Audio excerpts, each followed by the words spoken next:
Առիթ ունեցել եք երկար հարցազրույց տալու նախագահից վերջինից։ Խնդրեմ նաև անդրադառնաք Հայաստան Պարոն նախագահ, կսպասեիք, որ ձեր հարցազրույցը այդքան մեծ ռեզոնանս կառաջացներ եւ մարդիկ օրինակ գիշերները քուն չէին գա եւ առավոտյան ստատուսներով կարձականքեին։ Ես ընդամենը 3-4 առաջ շատ երկար հարցազրույց եմ տվել։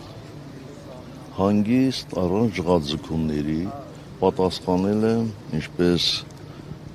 Նարեկ Սամսոնյանի, Վազգեն Սաղաթելյանի, այնպես էլ մեր հայրենակիցների շատ հարցերի։ Թույլ տվեք, գոնե մի 3-4 օր էլ ծանոթանամ արձագանքներին, նոր բոլոր ձեր հարցերին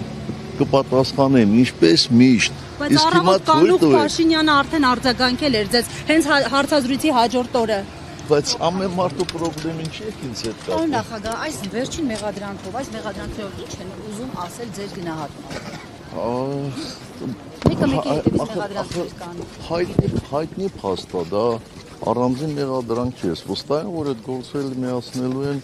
այս գործերից մեկին։ Պարոն նախագահ, 2019 թվականին Փաշինյանը հայտարարում էր, որ որևէ թուղթ չկա սեղանին, հետո հիշեց, որ թղթեր կան, դրանք ցակուցրիվ են։ Հիմա էլ ասում է, որ այսպես հետ չնեղվեք, գտնելու եւ սկանե անելու, տարիներ շարունակ սկաներ չկար։ Կարևորը այդ չի, կարևորը այն է, որ կարողացանք կորզել գոնե խոստում բանակցային փաստաթղթերը հրապարակելու։ Տեսնենք։ Շնորհակալ եմ։ Ես մի հարց եմ իշխանությունը ձեզ մեղադրում են նրա մեջ, որ դուք եւ Ադրբեջանի իշխանությունները միևնույն մեղադրանքները քննեցին իշխանության հարցերին եւ այլն։ Չի սեփական անճարակությունը ուրիշներին